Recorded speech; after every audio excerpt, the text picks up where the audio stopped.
喂，小寶，大家好，歡迎嚟到珍稀堂嘅古董寶物 show。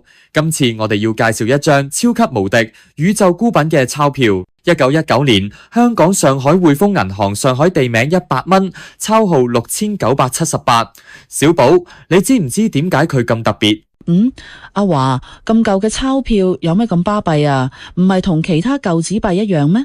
哈哈，完全唔同。呢一張係全宇宙唯一一張手寫1919年日期嘅匯豐百元鈔，背面仲係鮮豔嘅紅色，唔似後期嘅棕色。據說係銀行早期流通版，暫時全世只發現呢一張，仲有 PMG 認證 Very Fine 20，雖然有啲小修補同墨跡，但靚到你唔信。哇，真係孤品，咁好似揾到寶藏咁。阿華，話我聽下，1919年嗰陣呢張100蚊可以買啲咩啊？1919年，上海係遠東嘅金融大都會，匯豐銀行係財富嘅象徵。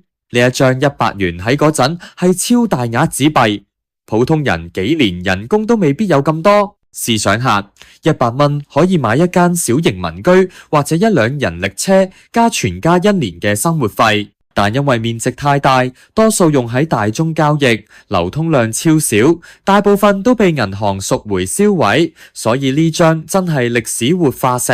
哇，咁誇張，即係話呢張鈔票好似一個傳奇故事咁。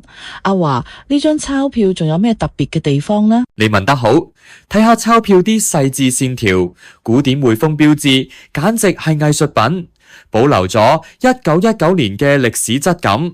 收藏家見到一定心動，售價港幣8萬元，買嘅唔單止係鈔票，而係一段歷史同一個故事。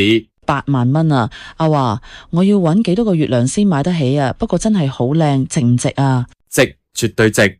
呢張孤品係歷史見證，無論你係錢幣迷定藝術品愛好者，呢張1919年匯豐百元鈔係你嘅夢幻收藏。快啲 DM 珍稀堂查詢，親手感受呢份百年傳奇。小寶，你話係唔係？係啊，仲等咩？即刻 follow 珍稀堂，唔好錯過更多寶物故事啦！